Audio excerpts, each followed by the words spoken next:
this is going to be a lot of trouble for me once it goes out, but I'm telling you because you're young people. So if you look at my life, I've changed my personality many times, significantly.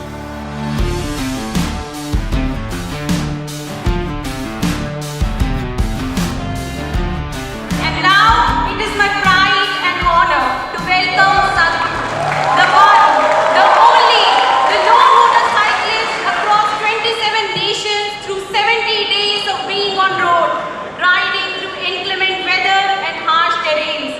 Sadhguru arrived in India in Jamnagar, Gujarat on 29th of May. Since then, he has been traveling through towns and cities of Gujarat and Rajasthan to Delhi through Lucknow, Uttar Pradesh, and now he is here with us at IIT Kanpur today.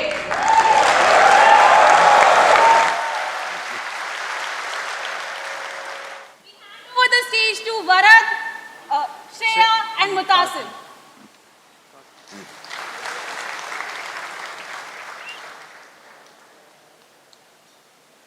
So, welcome Sadhguruji. It gives me immense pleasure on behalf of the entire IIT Kanpur community to welcome you here. Thank you so much for taking your time out coming here. Ever since the campus has received news of your arrival, we've received thousands of questions. We've been flooded with questions, and we've spent quite some time deciding on selecting questions which cover the most ground. To begin with, so there have been the Save the Soil volunteers. We've seen them around campus for the past few days. We just saw an incredible video of the entire campaign. And the fact that you're traveling 30,000 kilometers on the motorcycle across continents, through European winters, through Middle Eastern summers, I imagine it must be quite strenuous. I saw this video where there are people surrounding you and they're trying to touch your feet, and risky as well. So the question that came up was, in this era where there are avenues for mobilizing the youth through social media, through the internet, what is the significance of you physically taking a motorcycle, taking this risk, and riding 30,000 kilometers? Namaskaram. Well, last 30 years I've been talking about soil in its variety of ways. I've spoken to ministries, heads of state, various responsible people, youth. Everybody says, Sadhguru, this is fantastic, Sadhguru, this is great what you're saying, what you're doing, and then they go to sleep. So, I've been looking at what to do to wake up these people, because they are capable of sleeping through a war. Yes. Because especially in India, since 1947, whatever wars have happened, because of the efficiency of our forces, wars have remained only on the borders. But I've been talking to many people, they believe wars are fought only on borders. No, war is kept at the border because of the efficiency of our forces. If they are not good, it will be here in Kanpur. Hello? So, people have become like this, they are able to sleep through just about anything. Is sleep a crime? Hello? Is sleep a crime? No. Sleep is not crime, but if you sleep through your life, you will be a disaster, and disasters are worse than crimes usually. Crime affects a few people, disaster wipes out civilizations. So right now we are facing that kind of a disaster, a possible disaster, if we don't do the right things. And if we walk into it, many of us will not walk out of it, for sure. So it's extremely important that we mitigate the disaster, we turn back before we enter that disastrous space. So as I said, 30 years I've been talking about it, demonstrating it in so many ways with large-scale projects. All you get is silly questions. Even now, you're talking about 30,000 kilometers. How much carbon monoxide does your vehicle produce? This is a question they get. And they're going in the tuk-tuk auto rickshaw that produces 8 to 10 times more carbon dioxide than my motorcycle, which is Euro 6. All right.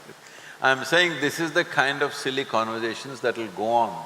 So I thought I had to do something to wake them up. Can I walk 30,000 kilometers? I will die for sure. If I cycle, most probably I'll die. Motorcycle, I could die, but I didn't. I could have. Then they don't understand.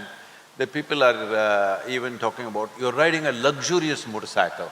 The idiot has no idea what is two wheels. There is no luxury on a motorcycle. It's back-breaking, all right? But they think it is luxurious motorcycle. Like this, why I'm saying this is, I'm not concerned about these things, but unfortunately, this is the level of understanding people have. How do you wake them up? So if I drive a car, they won't wake up. If I fly around, they won't wake up. So I thought motorcycle is dangerous enough. It could kill me, but it didn't. So it's okay. So I had to choose that kind of a means which is dangerous because I don't hold any office, I'm not a minister, I'm not a chief minister, I'm not a prime minister, I don't wear any military uniform or anything to have any kind of authority over anybody. The only thing is millions of people, they love and respect the hold for me. I thought I will challenge that by risking my life. Because I put my life out there and they saw videos where it could be really risky, they haven't seen everything, it'll come out slowly because people have no time to edit, they've been just simply shooting things. When they see that, they will realize that this was not a joke, this was not some joyride. This event right now in IIT Kanpur is my 532nd event from March 21st. I want you to imagine how many hours of work that is. When I'm riding, almost all the time, I'm talking to media, interviews, social media, influencers, all kinds of things. And when you're talking a serious subject and riding, trying to get to the next event all the time is not a joyride and it's terribly risky. So the idea of risking my life was, at least that should wake them up. And fortunately it has. Till today, over 2.5 billion people have spoken about soil since 21st of March, which has never happened in the history of this world. It's not happened, 2.5 billion people talking about soil. When I started in London, the day before I started, a lady journalist was interviewing me and said, Sadhguru, why soil? Who will ever support you? Why are you choosing something so unromantic? At least fix the sky, you know. Do something, not soil. Who will ever be inspired by soil?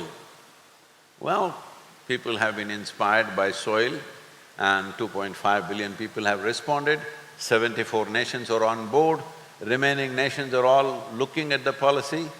And in India, we have signed MOUs with all the states that we have passed through, Gujarat, Rajasthan, UP, and of course with the Prime Minister, the central government is moving in that direction. So right now, I have no doubt that the world will move in this direction. Right now, the concern is only the pace. At what pace will they move? So for the pace, this is why we're still continuing the journey. To keep the pace up, all of you should keep your voices up. If you keep your voices up, then the governments will put some gas into it, otherwise it will, it'll stall down here and there. So we need to keep the pace up, but at least we have shifted the direction. Otherwise, I want you to know this, in the last 2.5 years, I've been talking to various agricultural ministries. 85% of the nations on the planet still address soil as an inert substance, not as a living system. But now this one thing has happened with the COP15 when I addressed this, that now nations are beginning to recognize soil as the largest living system, not just on this planet, in the known universe. This is the largest living system. Phenomenal things are happening beneath your feet. Who you and me are is a consequence of what is happening in the first 15 to 18 inches, not just because of the food that we eat, even in evolutionary terms, it is so.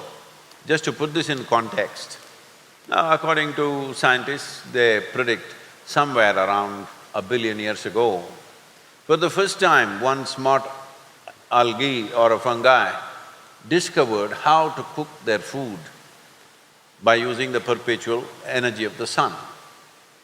Once that phenomena started, today we call that phenomena as photosynthesis, once that started, only then the oxygen content in the atmosphere started improving. Before photosynthesis, the oxygen level in the atmosphere was a shade over 1%. Today it is 21%. You and me are alive because of that. You and me happened because of that. Complex life on this planet happened because of the increase in oxygen content in the atmosphere. So, our very existence here, our evolution here has happened only because of what is happening in the first 15 to 18 inches of topsoil. And unfortunately, we have come to a place where nearly 50% of the topsoil is gone. If there is no human footprint on the planet, if there are no human beings at all, then it would take 600 to 800 years to form 1 inch of topsoil. But with the human footprint, with the level of activity we are performing right now, 1 inch of topsoil would take 13,000 years to form. Should we not take care of this? I think someone risking his own life for the better good and going through such a strenuous journey deserves a big round of applause from everyone.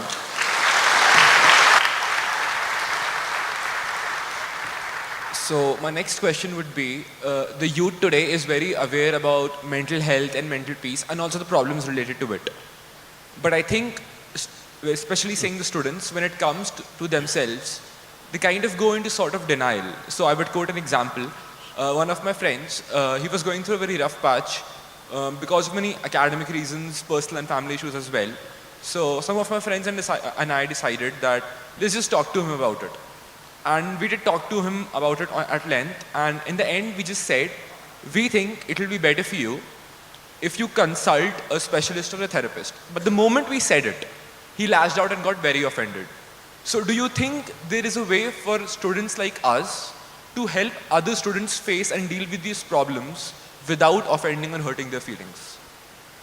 Well, I think your problem is that you got admitted to your premier institution in the country, so you're suffering that. If you vacate the place, there are so many who are willing to take it. If you quit, there are so many people willing to take your place in India. For every one of you, there must be 10,000 students waiting to be in this institution. You shouldn't be complaining about any damn thing out here.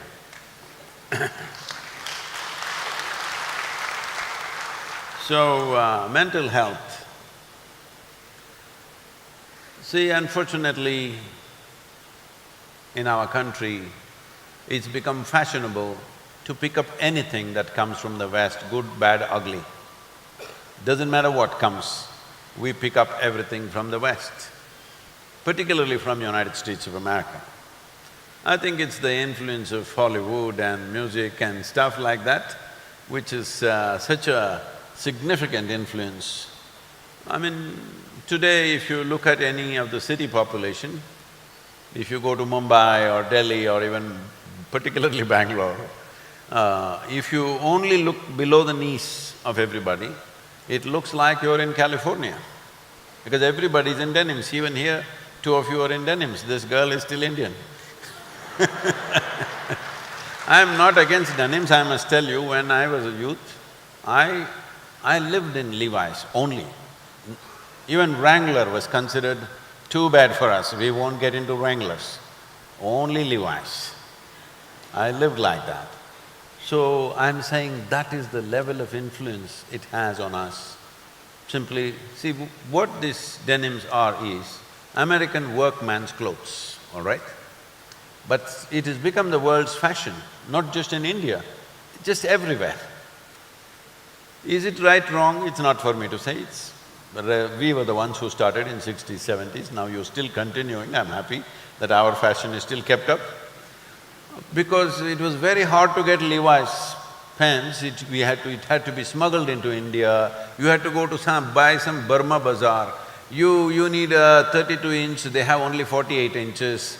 You have to go and alter it for your size, all kinds of problems, okay?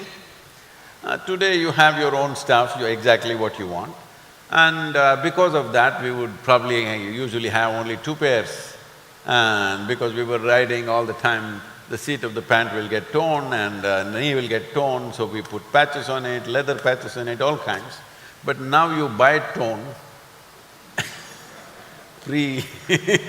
pre-torn, but the thing continues. So this is not a commentary on fashion, but what I'm saying is, we are unfortunately picking up various attitudes which are negative to life. Mental illness. This is a very unpopular thing to say, already I've been attacked for this continuously and trolled continuously, but I'll tell you the truth, whether you like it or you don't like it. If you want to troll, you can troll. If you want to realize, you can realize. See, there is this. You know, according to the genetic scientists, they say the difference, DNA difference between you and a chimpanzee is only 1.23%. 1.23%, do you pass any subject in this institution? Hello? Teachers, professors, do you pass anybody for 1.23%? No. 1.23% is not much of a percentage, isn't it? But that is the DNA difference between you and a chimpanzee. So physiologically, that is how close we are to a chimpanzee. But in terms of intelligence and awareness, we are worlds apart from a chimpanzee, and this is our problem.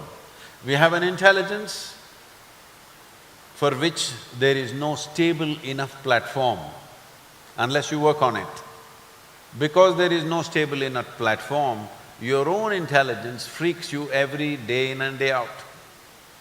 You can give it seems I was talking to some top psychiatrists in UK, and they were saying there are 72 varieties of psychological ailments. One of them happens to be compulsive nose-picking. Yeah, I was surprised, but it seems nose-picking is one of the psychological ailments. So there are 72 of them, you can choose which one you want, I don't know which one your friend chose. But essentially, your intelligence has turned against you. You understand what I'm saying?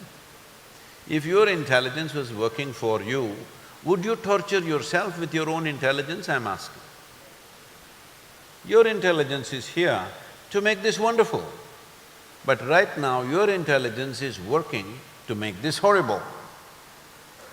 Should we address this in a fundamental way, or should we pussycat around this and say, give it all kinds of names and this and that? There are some people who are unfortunately pathologically ill, that's a different matter. Most other psychological ailments, if you are willing, only if you are willing. If you are willing, you can turn yourself around. But with both even physical and psychological ailments, lot of people like ailments because they get a lot of attention when they're not very well. But what is the use of that attention? You can live without such attention. Hello? See, this is developed from childhood. When you are a little boy, if you are happy and jumping all over the place, your parents will come and say, shut up, go to bed, read something. But if you're sitting in a corner, boo, boo, boo, boo, they'll hug you, kiss you and boo, boo, boo, what's happening to you? All this, you got the best attention. So somewhere deep inside you think being miserable is better than being joyful. For this you pay a whole price.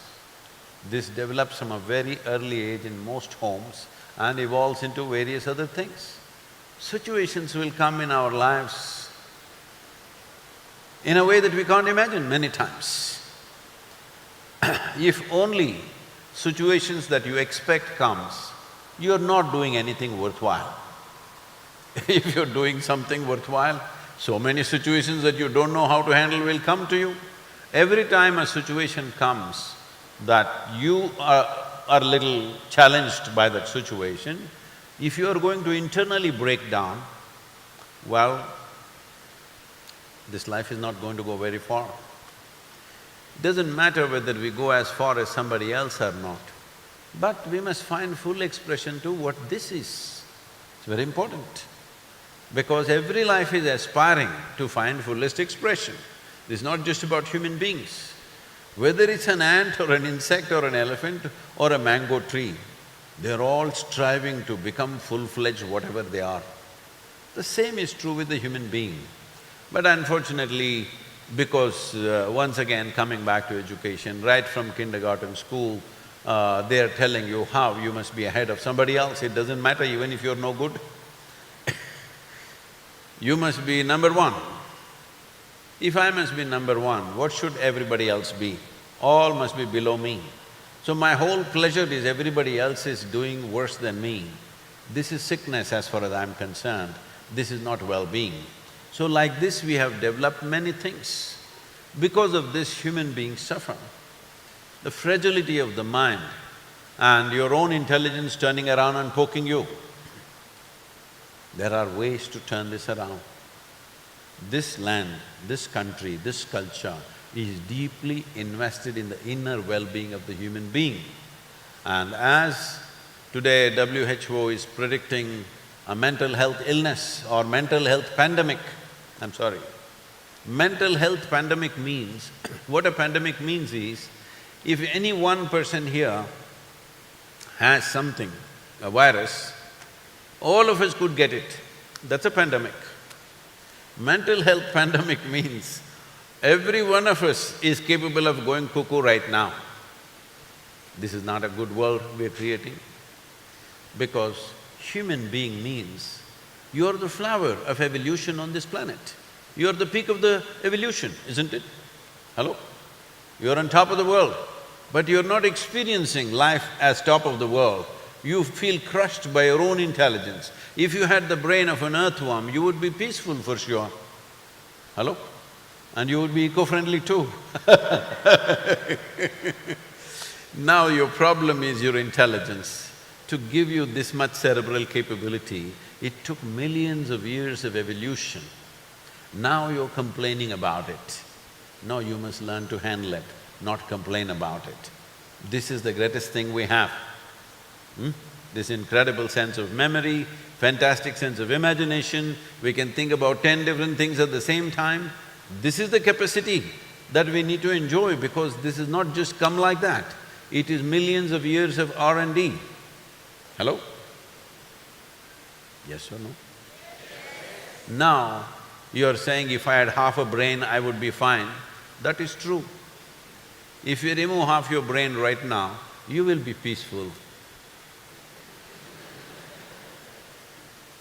It is unfortunately true. You know, everywhere today, even so-called spiritual leaders are going about saying, peace of mind is the ultimate goal of life. I'm asking you, like you talked about your friend, if today you want to enjoy your dinner, even if you're not ecstatic, at least you must be peaceful, isn't it? If you want to take a walk in the evening, even if you're not bursting with joy, at least you must be peaceful. If you want to enjoy the company of whoever is sitting next to you, even if you're not dripping love, at least you must be peaceful, yes or no? So I'm asking you, is peace a most fundamental requirement or is it the ultimate goal of life? So when you talk about mental illnesses, you've lost this fundamental peace, that you cannot sit here with ease, something is going on within you. Well, it might have come to such a level of compulsion, you believe that you didn't cause it. It is like you throw a pebble and now it's become an avalanche. You can't believe you did it. But everything that happens within you, everything, your thought, your emotion, your chemistry, your health, your well-being, everything that happens within you is your fundamental responsibility. Hello? What happens around you, there may be many forces. What happens within you is 100% yours, isn't it? If you don't see that, you will never fix it. If you do not understand the way I am right now is entirely my responsibility, this is why this culture is significant, because this may be a little shocking for people, and again people will get me into controversies, which I don't want right now with Save Soil going on. But what can I do? What can I do? See, this is a godless country, you must understand this. This is the only nation and only culture on the planet. There is no one man sitting up there and managing your life. This is a culture where we always told you, your life is your karma. Karma means action, your action. You're doing physical action, psychological action, emotional action, energy action, you're doing something and you're doing something wrong. If wrong results are coming, you're doing something wrong, maybe you're not aware of it. If somebody is saying nose picking is a ailment, maybe your nose will bleed one day because of excessive picking. Hello? So if you say this is an ailment, well, anything can be an ailment. You can make anything into a sickness. Eating can be a disorder, eating disorders are there, right?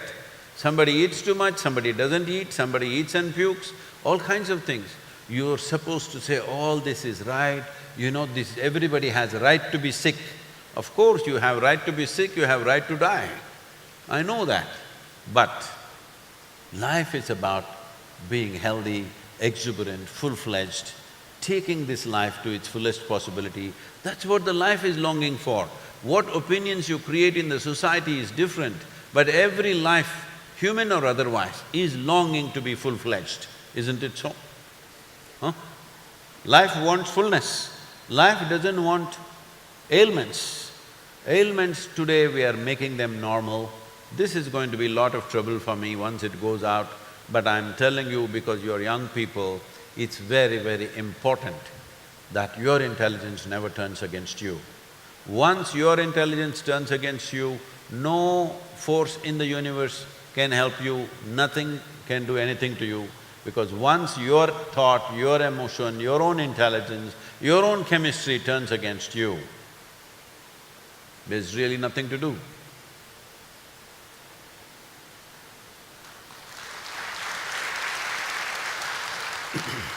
Thank you so much for such an insightful answer. So, my next question to you is one that I believe might resonate with a lot of first-year undergraduates in campus. First-year students usually copy answers but not questions. So, moving on to the question. This was a question that was asked by a lot of people in the feedback that was received. So, a lot of us, we've spent almost 2 years, we've led a secluded life with minimal socializing while preparing for the exam. And now when we come to college, everybody expects us to, effortlessly socialize and network, and that is supposed to be the norm because that is important in order to move on in life. But if there is a person who is introverted and reserved, and it is not his or her natural personality trait to mingle with people, and he or she, for him, it is a major leap out of the comfort zone to, socialize.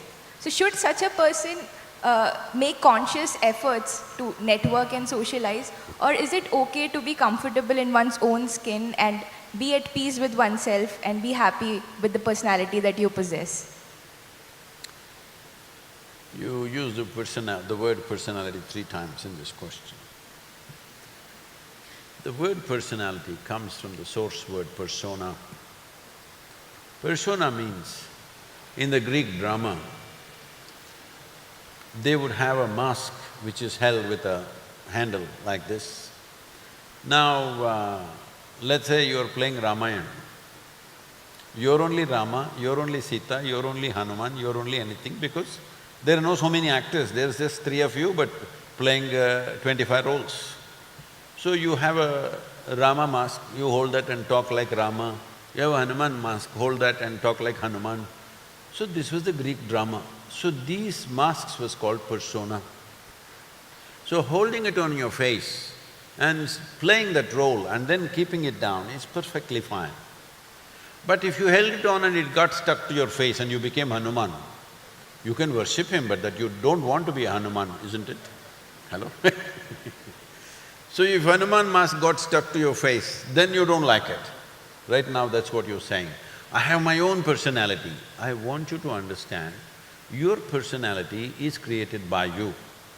Whether you crafted it unconsciously or consciously is the only question. Maybe parts of it is conscious, parts of it is unconscious for most human beings. But how much of it is conscious will determine how much freedom you have, of which way you wish to be. So, do not first assume that personality is some God-given thing and it's stuck to you. You can change your persona whichever way you want, whichever way you want. I announce beforehand, 3 years later I'm going to change my personality, beware all of you who know me very well, be careful because when I change my persona, don't think I've lost it, I'm going to change it, don't lose it, hang on tight because when I change, you will think something has gone wrong and fall off. I warn them 2-3 years ahead of time. In spite of that, some people fall off because they think suddenly something has gone wrong. So if you look at my life, I've changed my personality many times, significantly, because the activity was different and I was pushing myself into a different level of activity, I needed a different persona and I crafted a new persona and became that. Now am I doing pretty well as a motorcyclist? For 32 years I had never ridden a motorcycle, way back when I was young I did. For about 4.5 years I literally lived on a motorcycle, but after that I never got onto a motorcycle, nor did I even think of one. Now suddenly when we were doing this Kaveri calling and rally for rivers, somebody brought a motorcycle and said, "Sadhguru, you must ride." I thought, can I ride this damn thing after 32 years? Can I really ride a motorcycle? Then I went and sat on it, then I realized I haven't lost a day. So since then, I've been riding because the pandemic also came and they said you must do social distancing. The best way was to ride fast enough so that nobody's around you. So I kept social distancing, continuously riding across the world. So what I'm saying is, your persona or your personality should not be a concrete block. It must be a malleable thing. You can make it according to the situations. If your personality doesn't fit into a given situation, unnecessarily it'll get a beating, isn't it? Hello? It will naturally get a beating. If you try to put a square rod into a round hole, it'll get a beating, isn't it? Similarly, the other way around. So personality should be flexible. There is no such thing as, this is my personality. You practice one thing, tomorrow morning be a different person, okay? Till you come out. You wake up in the morning, till you come out and meet other people, you be what? Well, who is your favorite film star? Man? Shah Rukh Khan. Okay, from the time you wake up till you step out into the college, you be Shah Rukh Khan in your room, okay? Walk like him, talk like him, be that, do all the funny things that he does, okay?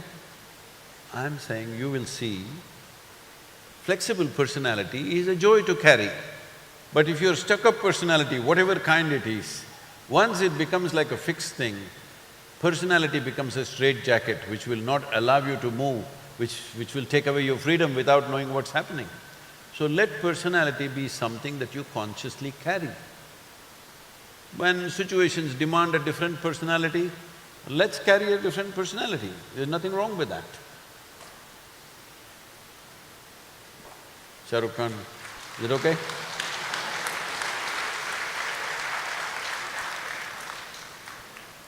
So Sadhguru, before I ask my next question, I'll try to relate it to two things you said up till now.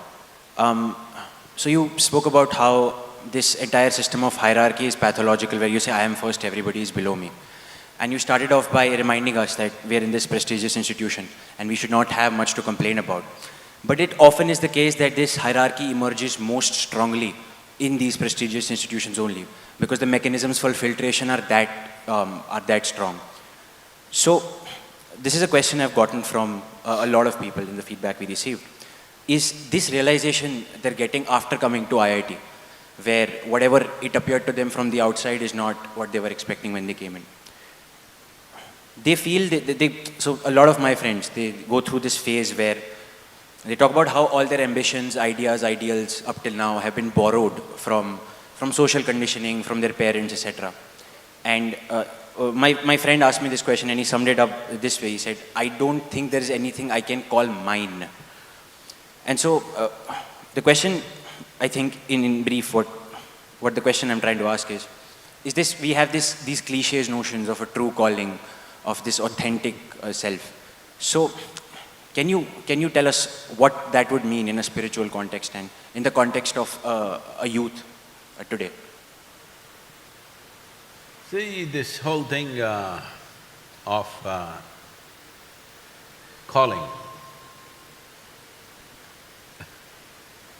because now the calling in 21st century has been slightly tweaked by people because they feel a little embarrassed about the original calling. Calling essentially means God is calling and telling you what you should do. That's where the word comes from. I have a calling means God is calling me and telling me, become an engineer, when he himself was not. So, this comes from a religious context where people say, I have a calling. Once again, it's very foreign in the Indian context, but we have taken it up because today we have come to a place there is nothing specific that we can say Indian, it's gotten all mixed up. We are a kaleidoscope of many things. It's okay.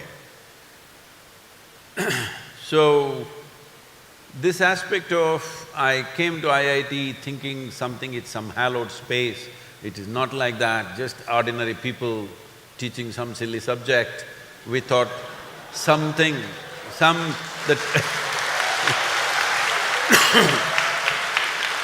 we thought the professors will come with a halo, but they don't even have hair. So this kind of disappointments are there. So I want you to understand this. See, if you were interested in engineering and you came here, you wouldn't feel this way. You were interested in a social stature and you came here, now you naturally are disappointed, you should be. Actually, there should be an ejection system in the first year, is there? Those who come with social callings, they're all ejected. If you genuinely wanted to become an engineer, engineering is fascinating for you, then you would find many ways to make your stay in IIT very interesting and growing process for yourself. But you came here thinking if you come here, the whole world will bow down to you. Well, such a thing did not happen, and I'm glad it's not happening, because just because you entered an institution or you fell out of one, if the world starts bowing down, that world will not go very far. If you become a great engineer, people will bow down to you, that's a different matter. So, I think entering any place for wrong reasons always gives you this thing. This happens with an institution, this happens with a job, this happens with marriage. Hello? Because you got into those things for wrong reasons. Out of your love for somebody, if it happens, then it would be different. You thought by this you will get something else, then you will be disappointed. The same thing with this institution. This institution did not drop down from heaven or something, this is human beings built it and offer reasonable standards, better than most other things that we built in the country. So, only if you want to become a good engineer, you're really passionate about becoming an engineer, engineering has fascinated you, then this would be a nice place. If engineering has not fascinated you, you're looking at social prestige and whatever else, I'm glad they're frustrating you. They should frustrate you even more, because for the wrong reasons we are doing things. So, about hierarchy, about filtration systems, see, the question is not about who is superior to whom. But at the same time, competence is one thing that you cannot ignore in the world. You cannot ignore competence. The moment you ignore competence, then it's a downhill society. So, in any given place, competence will be valued, competence will decide who sits where. I think we have to come to terms with it. But in the kindergarten school, you get 100, I get 99 and you're superior to me. This is a bad trend. But at this stage of your life, when you're trying to enter into a certain aspect of life, competence has to be identified. If competence is not identified and rewarded, then what is the point of life? It will be like that. This doesn't mean others have to be treated badly. Maybe there is somebody here who is in engineering college, but they would have made a good chef, maybe they would have made a good musician, they're just in the wrong place. They should volunteer in the kitchen and they may find their calling.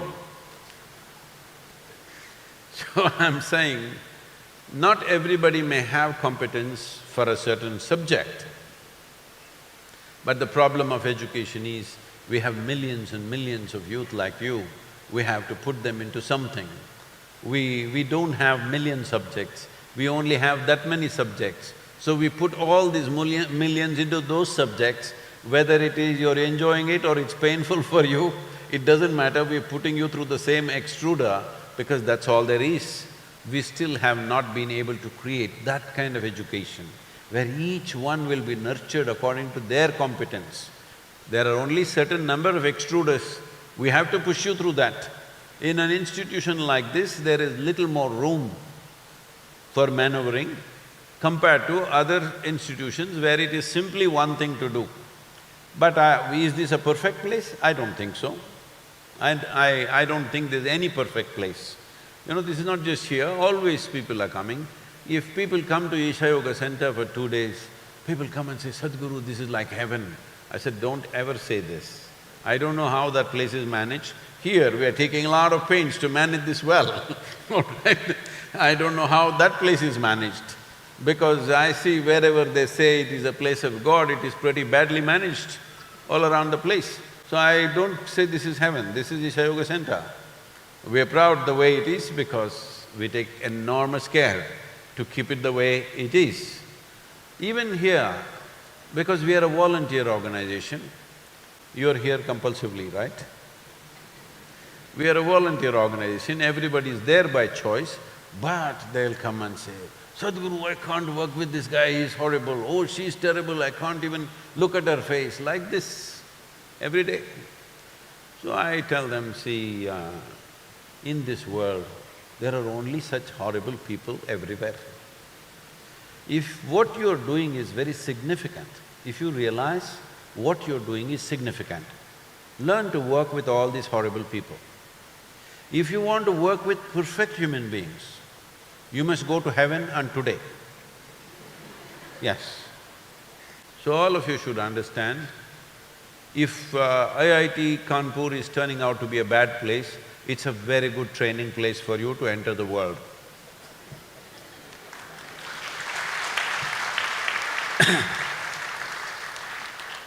So Sadhguru, as you said, that since everybody has a very different skill set and there is no set course or job profile that would tailor fit that particular person. So what if, driven by ambition, a person starts pursuing a particular course or job and then midway there is a certain setback. And because all our life we've been taught that we should persevere through challenges and reach to the end of the goal. But at certain point, that setback was supposed to be a cue for us to realize that maybe that goal is not for us. Maybe we are better fit for some other, achievement or goal that we must pursue. But just because the concept of persevering through challenges… What is the best thing to do in life? Yeah, like how do we realize when is the right time to quit what we're doing and look for something new to do?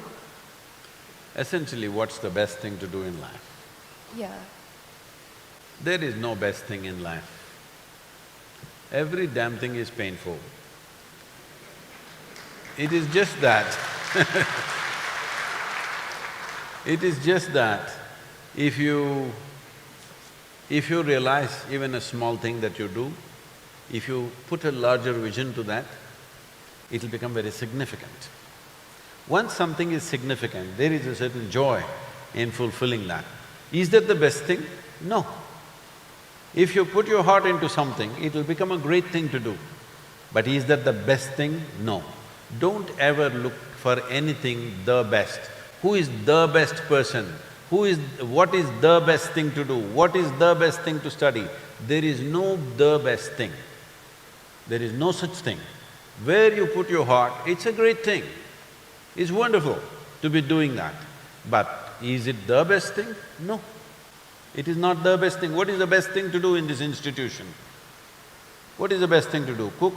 To study is the best thing, to teach is the best thing, to cook food is the best thing, to clean the toilet is the best thing. Tell me which one is the best thing. If any one of those things are not done well, everybody suffers, isn't it? So, if you put your heart and soul into what you're doing, it'll become a great thing for you to do. But if you start looking for what is the best thing, you will never find it. Can I tell you a joke because this is becoming serious? On a certain day, a lady entered a butcher's shop and all these chicken were hanging, upside down, dressed. See, for the chicken, their feathers are their dress. We rip it off and say the chicken is dressed for some reason. We take off their dress and we say they're dressed. All right. They're dead, of course. Dead chicken hanging upside down. So the lady went, lifted one leg of the chicken and smelled like this and wrinkled her nose. Then another wing of the chicken wrinkled her nose like this. She was going from chicken to chicken. And it was having an impact on the other customers.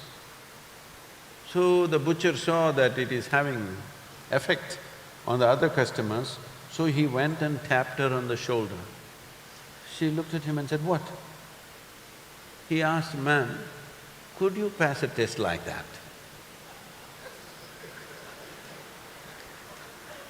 So don't go on putting other people to tests that you yourself cannot pass.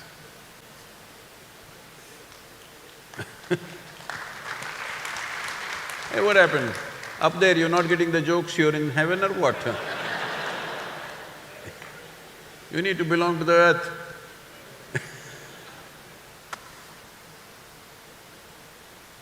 Thank you, Sadhguru. You got the joke.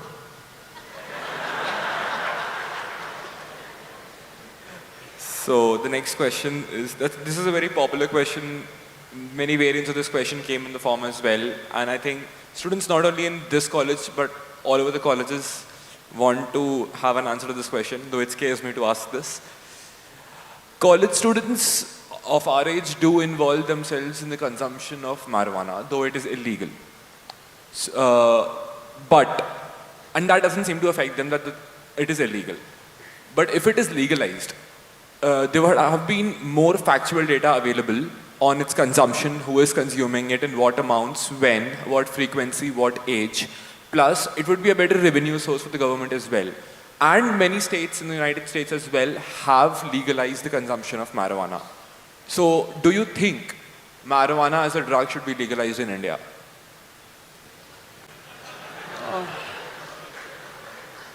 See, we can legalize everything. Why just marijuana? Because once we legalize marijuana, the cocaine fans will come and say, why not cocaine? There are others, there are those MDX people, they will ask for that.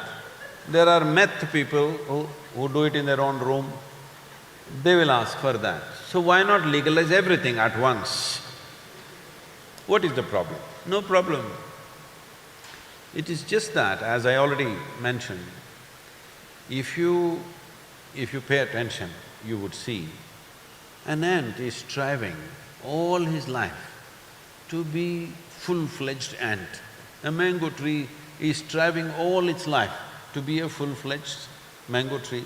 This is the nature of life, this is not a philosophy. The nature of life is every life is doing its best to be what best it can be within its scope. But If you're talking about intoxication, it doesn't matter, I'm not even looking at whether it's legal or illegal, whatever it is, whether it's alcohol, marijuana, this one, that one. Legality is not the question, what is legal doesn't become right, what is illegal doesn't become wrong, okay? That's a different matter. So, we're talking about essentially intoxication. So I was in Bangalore, a similar question was asked. They're all inviting me for under 25 conferences because they think I'm under 25 for some reason. So, it's an open-air meeting, over 15,000 students are there and strong smell of marijuana and openly in the center of the city, all right? And they're asking, Sadhguru, you have so much influence in the government, why don't you get marijuana legal? So let me tell you what I told them. See, right now, it's called… you also use the word smoke up? Smoke? It's the set terminology, I guess. Okay. Smoke means tobacco, smoke up means marijuana, smoke down means what? Nothing, okay. See, do one thing. I will smoke up nicely. You sit with me on my motorcycle. I will hit 250 kilometers per hour. Are you okay? I don't think so. No. Because you understand, my competence levels will go down the moment I'm smoked up. Yes? So don't call it smoke up, don't call it high, you get low. You can't see better, you can't handle things better, your competence goes down. So tell me, will life get enhanced by enhancing one's competence, by enhancing one's… If I can see better than you, right now I can. I'm riding through the night, in the middle of the night with glasses on. People say, Sadhguru is not dangerous. Well, nearly 24,000 kilometers I've survived, so I don't think it's dangerous. What do you think? In all kinds of terrain, because I can see better than you. It's very difficult for people to understand this. Of course, they'll say there's no science like that. It is fine. For you, only if it's written in the textbook it is science, it's very unfortunate. Before the textbook, there was science in the existence. So, right now my vision is like that. I'm 65, I should be wearing spectacles, you are, I am not. I'm wearing colored glasses and reading in the night. Because I'm really up but not smoked up, I'm really up. I can sleep for 2-3 hours a day and night and be active for 20-22 hours a day, non-stop. Well, tell me which is high. I'm high, or when you smoked up, are you high? You're lowering your competence and you're saying, I am high, which is an unfortunate reality. See, it is like if you are cooking in your kitchen, salt is marked as sugar, sugar is marked as salt, you know what kind of cooking you will produce? That's what will happen to your life. At least you say, I want to be down, smoke and sleep, or smoke and sit like this, all right? But don't say, I am high. You're not high, you're low. If your intent is to be low, go ahead. Because I'm not somebody who looks at life in a moral terms. I'm looking at life in terms of life. Life wants to be high, isn't it? Life doesn't want to be low, because it's a very brief amount of time. All of you are young, you may not even think about it, but I'm telling you, as you sit here with me, you're 1 hour closer to your grave. So am I, of course. Yes or no? Time is ticking away for all of us. If you're conscious that life is such a brief happening, do you want to be intoxicated or do you want to be invigorated? Which way is it? It's your choice. Legal, illegal, doesn't matter. What is the choice of life? What is the natural choice of this life? It wants to be high in every possible way. To cover your incompetence, you want to call low as high. No. Suppose you need to go through a surgery. Now the surgeon comes smoked up. Shall we open you up? Well, he'll pull out your kidneys instead of liver because you won't know the difference. So I'm saying, people will say, oh, it's not like that, they're evolving a whole science about marijuana, about how marijuana does this, marijuana does that. See, so does everything. In Telugu there is a saying, Sarva rogalku sarai mandu. This means for all the Telugu people, they love it. This means for all ailments, drink is an answer, because everything goes away. I would say poison is an answer for every disease that you have. Because once you are dead, you will not have any ailment. This is the advantage of death. So I want you to know whether you sleep for 8 hours a day, or you get drunk, or you get smoked up, one way or the other, if you are not in an invigorated state of life, you are wasting your life. Even if you're simply overeating and sleeping, or you're marijuana, or you're alcoholic, doesn't matter which way. If you sleep 8 hours a day, 1/3 of your life you're going to sleep off, isn't it? 24 hours is all you have. I'm seeing how to stay awake. I've spent almost 25, 26 years with an average of 2.5 to 3 hours of sleep. These days getting little lazy and sleeping 3.5, 4.5 hours at this stage in my life. But if you… apart from natural sleep, if you want to go into more intoxicated states where you don't know who you are and what you're doing, well, I'm not looking at this morally, I think it's wasted life, because you must be alive as possible, not less alive. Anything that makes you less alive is anti-life, isn't it? So shall I do cocaine, Sadhguru? It makes me more alive. It's fine if you can produce your own, not in your laboratory, not in your kitchen, but within your system, because this is the most complex and sophisticated chemical factory on the planet. Do you agree with me? The question is only, are you a great manager of this factory or are you a lousy manager? That's all the question is. If you were a great manager of this system, would you produce chemicals which will keep you blissed out, or would you produce chemicals which keep you miserable? Which way is it? So instead of taking charge of this, you're doing all kinds of mess. Inefficiency, that's all I'm saying. I'm not against marijuana, but I'm against inefficient life, because time is so brief. When time is so brief, we must do the best we can, isn't it? In our lives, if we do not do what we cannot do, there is no problem. But if we do not do what we can do, we are a disastrous life. And that disaster will unfold when you invest in intoxication. Because if you want to be intoxicated, I'm not showing my eyes today, but if you look at my eyes, I'm always stoned. No substance. Because this is the most sophisticated chemical factory. If you keep this well, you will always be like this.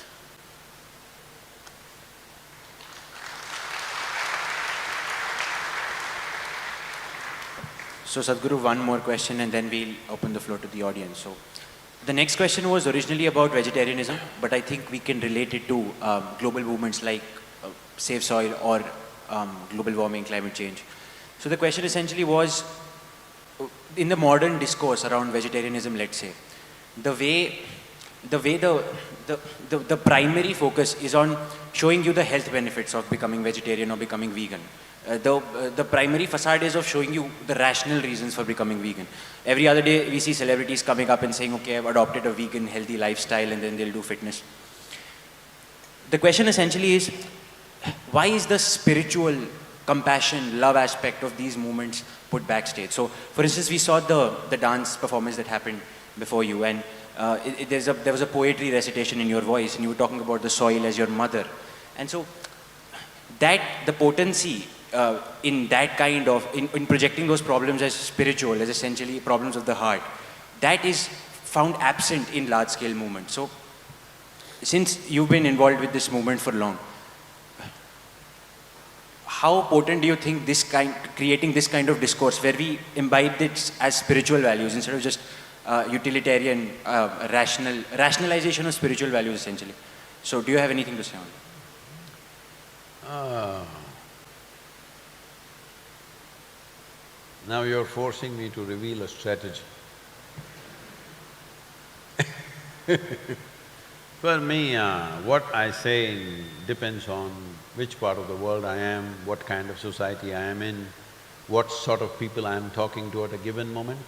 Because for me, it should work. Hello? What is the point of doing something that doesn't work? That's what engineering means, to make everything work better, isn't it? Something is well engineered means it is working in the best possible way, that's why it's well engineered. If something is not working the way you want, you wouldn't call it well engineered.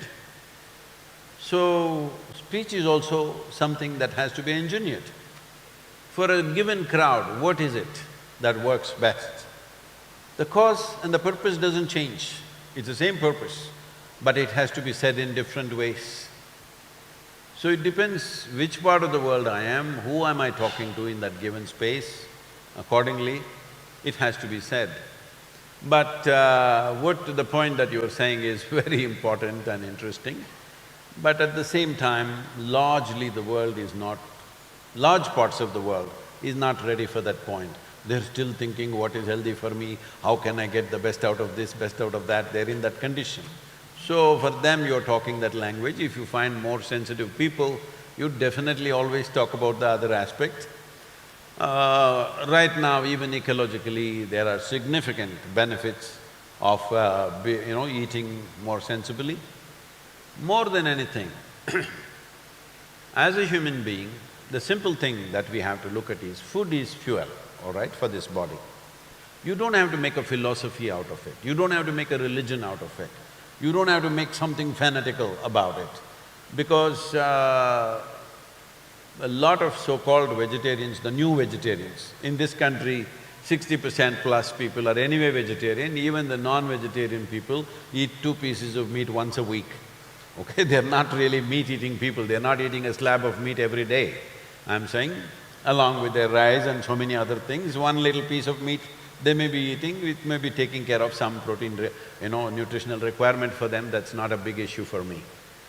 It is just that meat eating means in Western countries, they eat a whole meal of meat, all right? 2-pounder, that is nearly a kilogram of meat, just like that, not fully cooked. That's what a steak is, all right?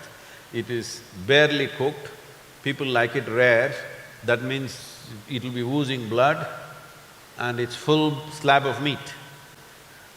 Very few Indians can ever eat anything like that, they cannot. For them it has to be mixed with so many masalas and meat should taste like brinjal they have to make it like that. So, this is not really a meat-eating country, there is not much to say about it. Slowly it is increasing because the nutritional value in the vegetarian meals is going down significantly because of soil nutrients going down. When you eat a vegetarian meal, in India, we have sufficient variety to make vegetarian meals complete for a human being. But in the Western countries, it's hard to do that, because their idea of vegetarian is eating lettuce, carrot and this and that. That won't give you everything that you need. You need legumes, you need lentils, you need various kind of pulses and various types of cereals other than rice and wheat. All this is needed to make vegetarian diet a complete process, for which temperate climates don't usually have that variety. Now they have because you can transport food from anywhere to anywhere, but in the past they did not have. Mostly in Europe and America, till about 30 years ago, vegetarian means fried potato or mashed potato. There's really no other vegetable, that's how it was.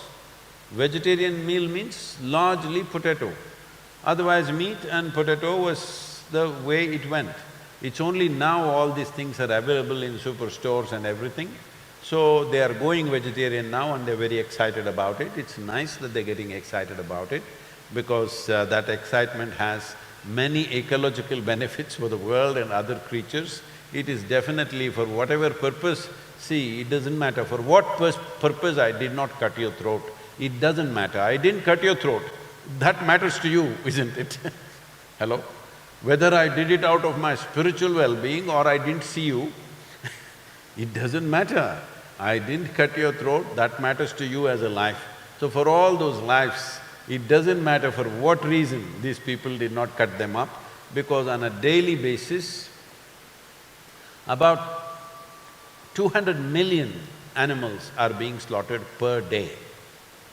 So for whatever reason, if you did not eat today is Mahatma Gandhi's Jayanti, you did not eat, all the animals are saying, woof, Mahatma Gandhi, Zindabad. Today is Mahavir Jayanti, so you did not cut. Everybody is saying Mahavir Zindabad. Not one or two, 200 million creatures.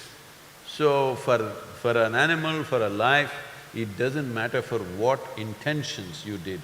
For you, it makes a difference. Whether out of your own self-interest, what is healthy, you did not do it, or out of your love and compassion, you did not do it, makes a difference for you. But for the animal, you didn't cut it, that's all that matters. For what reason you did not, it doesn't matter.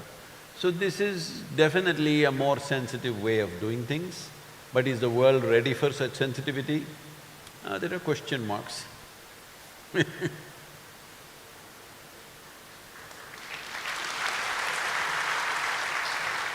So we're done with the questions that we have, but I'll open the stage to the audience if they want to ask something or they have some questions. Okay, that hand by the projector.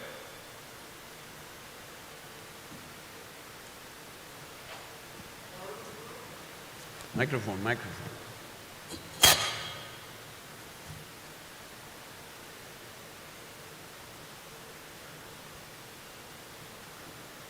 Hello. First of all, Namaskaram, Sadhguru. Where are you?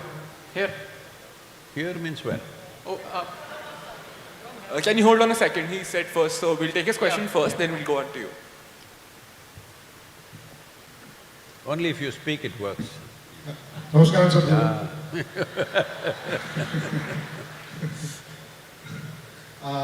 Sadhguru, this is on more on the spiritual side. At this juncture, when I'm 32 years old, there are a lot of hindrances which stop me from going inside or, on the personal journey to go forward. So I really want to ask, what stops us from being the fullest of life that we want to be?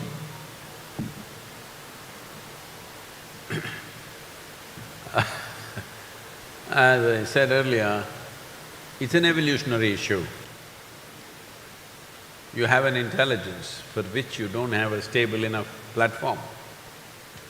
If you do not create a stable platform, your intelligence itself will freak the hell out of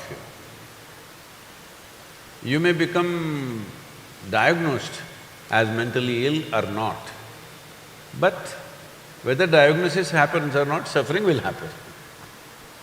Some will get diagnosed, few will get diagnosed, most other nutcases are never diagnosed. They live around you, including you. Hello? Different kinds of problems. See, when I say different kinds of problems, it is not necessary you must be clinically depressed or you must be this or that. Your thoughts and emotions torture you, that means you're unwell. Right now, if your forefinger starts poking your eyes, something wrong with you or no? Hello? So if your thought and emotion keeps poking you inside, something wrong with you or no? Your only consolation is, but everybody is like this only, all my friends are like this only. Well, that's how it is in an asylum. Only the doctor is crazy, everybody is okay. Yes or no? Everybody is like that only, it doesn't make it anything better because human suffering is human suffering. All of us are suffering, doesn't make it any better, isn't it? I'm asking you a simple basic question. If you know how to use your hands, obviously you will not poke your eyeballs out, isn't it? Hello? There's some crude example I'm giving you because life has given you so many examples and you missed it. If your hands are in reasonable control, even if they can't do some super sensitive activity, at least if they're not gorging your eyeballs out, we can say you're all right. Now if your thought and emotion is daily torturing you from inside for one reason or the other, doesn't matter what is the reason. No, Sadhguru, this problem, that problem, there's no problem. There are only situations in life. You don't know how to handle it, so it becomes a problem. Hello? That's all it is. So, if your thought and emotion is taking the life out of you on a daily basis, is there something seriously wrong with you? And maybe with everybody around you, let's say, there's a consolation. So you must fix that first. Before you fix anything, you must fix that. Your own fingers don't pull out your eyeballs. You must fix that first or no? Hello? Your own thought and emotion does not torture you. If somebody tries to torture us, then we will see how to deal with that. Somebody else is harmful to me, there are many ways to handle it. I am harmful to myself, how the hell to handle this if I don't fix it? So, if you think you have to go inside, I don't know whatever that means, you want to go into the stomach or heart or where do you want to go? It's okay. No, because in our mythology, so many, mystics and others got into somebody's belly and expanded there, you heard of all Shukracharyas and all that stuff. So we don't know where you want to go, but one important thing you need to understand is all your faculties of your hands, your feet, your eyeballs, your ears, your thought, your emotion, your memory, your imagination must work for you. Hello? Must work for your well-being. If that is not happening, then you must stop every damn thing that you're doing before you cause too much damage to yourself and the rest of the world. Come to the yoga center, we'll straighten you out.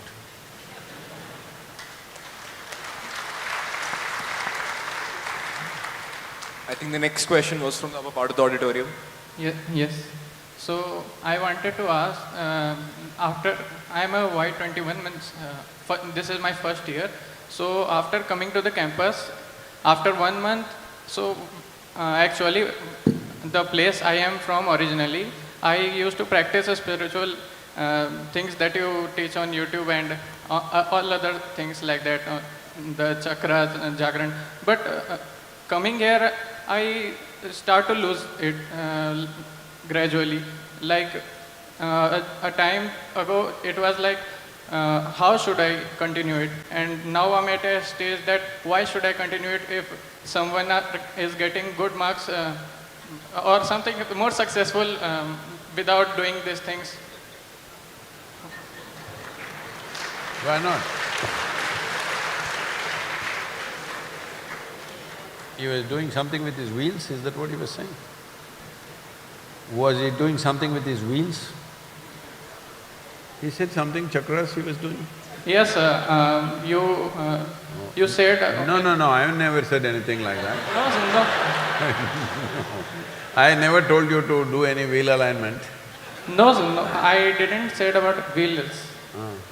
So, means spiritual processes which I forgot, or should I continue, and how in this environment there is no such motivation, so how to continue? Motivation means what? Everybody should come and clap every day when you're doing the practice? See, if something has worked for you, you would have kept it anyway. If you're doing it because you think it's something great, those things will fade away. If something is genuinely working for you, will you stop it? You won't stop it unless you get lost in some other kinds of habits and stuff, you will not stop things which are really working for you. So I don't know what wheel stuff you were doing. So one important thing we need to understand is, spiritual process means it's a seeking. It is not about believing something. A religious process means you believe something. Spiritual process means you seek. If you want to seek something, you become a genuine seeker only and only when you realize, I do not know, isn't it? I know but I seek. Is it possible? You're a vested interest. You can only seek, genuinely seek, when you realize you genuinely do not know. I do not know is a tremendous possibility.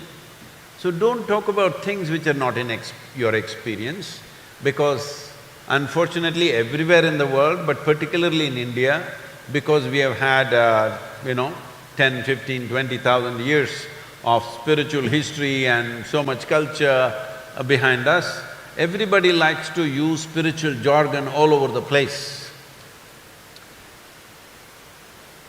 Can you bring this much sincerity into your life, all of you? What I know, I know. What I do not know, I do not know. I don't have to deny what I do not know, I just don't know, that's all. Is that okay? Hello? So I think we have time for just one more question. No, only the professors are clapping, I'm worried about this. What I do not know means only professors are clapping, all the students are sitting like this. There is something wrong here.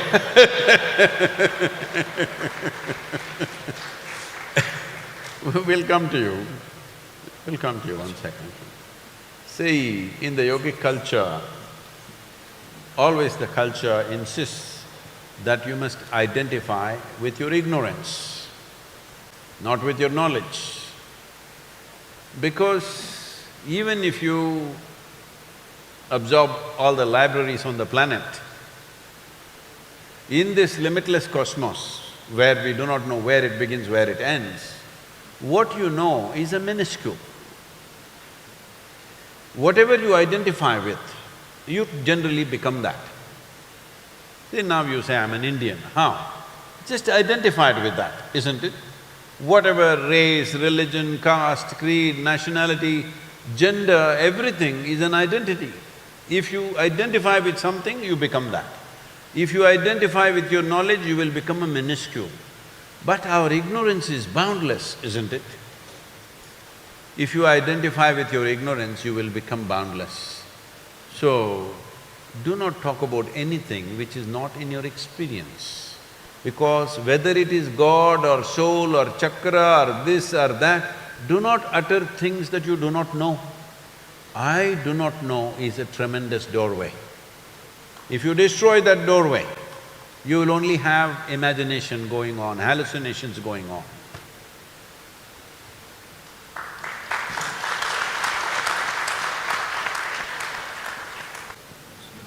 Sadhguru, I am a teacher here, and we are told about the utopian Guru-Shishya parampara of the past. And what is happening today in the society is I'm feeling more and more as if I'm a service provider. It's like a 4G package of a mobile telephone, the society is only interested that the 4G should continue. What you're doing with that 4G, nobody is bothered. So it is exactly like that, So, as a teacher… You must be careful, 5G is already… 5G, yeah, okay, so… I still have the older one. So anyway, so the idea is that, as a teacher, you feel pained to be branded as a service provider. Or at least we get a feeling more and more, and everybody says, that 50 years back it was like this, today it's degraded. And we feel every day we are made to feel that we are service providers. So should we worry about it as a society, as a reflection of, somebody who is guiding the youth? We connect in terms of, on that platform where you are also guiding. So this pains me and this pains a lot of our community. We keep talking, but nobody dares to speak up, So what is your reaction to this and how do we deal with it?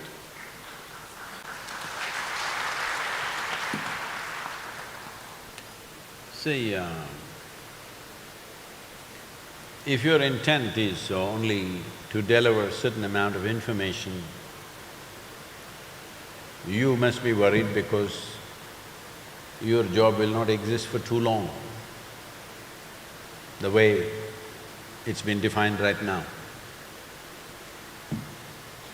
For this, one important thing is the basic mistake our education systems have done, the modern education systems, which are largely of European origin.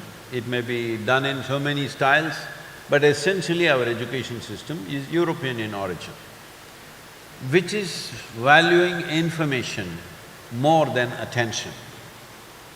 We are misunderstanding a bunch of information as human attention. With information, you can be smarter than the person who is sitting next to you. If you know 10 things and he knows 5 things, you are smarter than him. But your phone may know 25 things. That's why you call him a smartphone. So you call somebody smarter or you call somebody smart only if they're smarter than you, isn't it? The moment you say, I have a smartphone, you are admitting that your phone is smarter than you because your entire idea of intelligence has come down to information. Memory.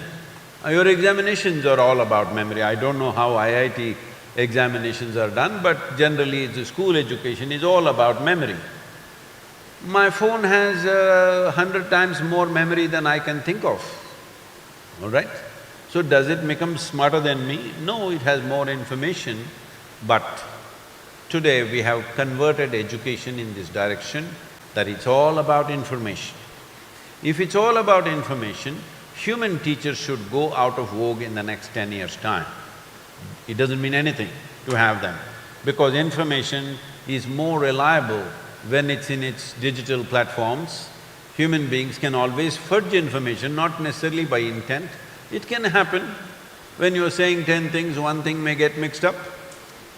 So for delivering information, you don't need a human being. For delivering inspiration, you need a human being. For delivering insight, you need a human being. For enhancing human attention, you need a human being. If you switch to that role, you will always be relevant. You will become more and more relevant as machines take over information business. And definitely machines should take over information business because it's just waste of time, waste of brain power just storing information in your head. I go around with a totally empty space in my head, I have no information anywhere in me. People ask me, Sadhguru, what are you doing, what are you thinking when you're writing? I'm not thinking a damn thing, I'm just writing. Most of the time I'm like this, I'm not thinking anything. Why should I be thinking something? Because thinking means you're just recycling the data that you already have. I'm already bored with the past, why will I be going on recirculating the same thing when life is exploding in front of me in every possible way? Life will explode in front of you only if you pay enough attention. If your attention is superficial, there is nothing interesting happening here. If your attention is keen, there are fantastic things happening all the time, because that's the nature of creation. So this transition from human attention to information is a big downfall for human intelligence. It is important now that machines are taking over memory and information business, it's important that we gear human beings towards keener sense of attention, because without attention, no door in the universe shall open for you ever.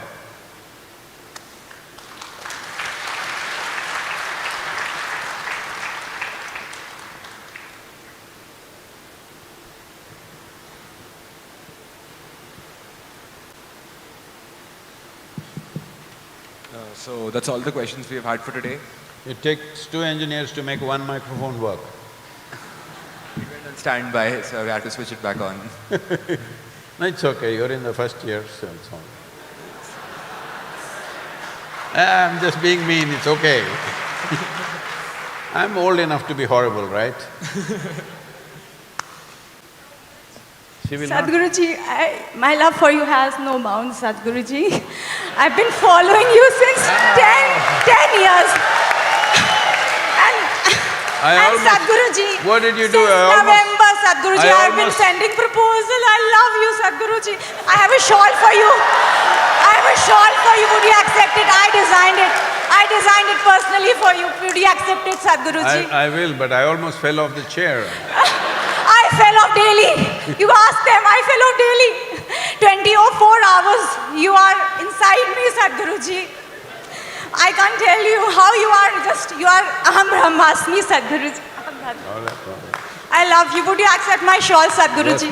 Yes, ma'am, I will take. Thank you, Sadhguruji.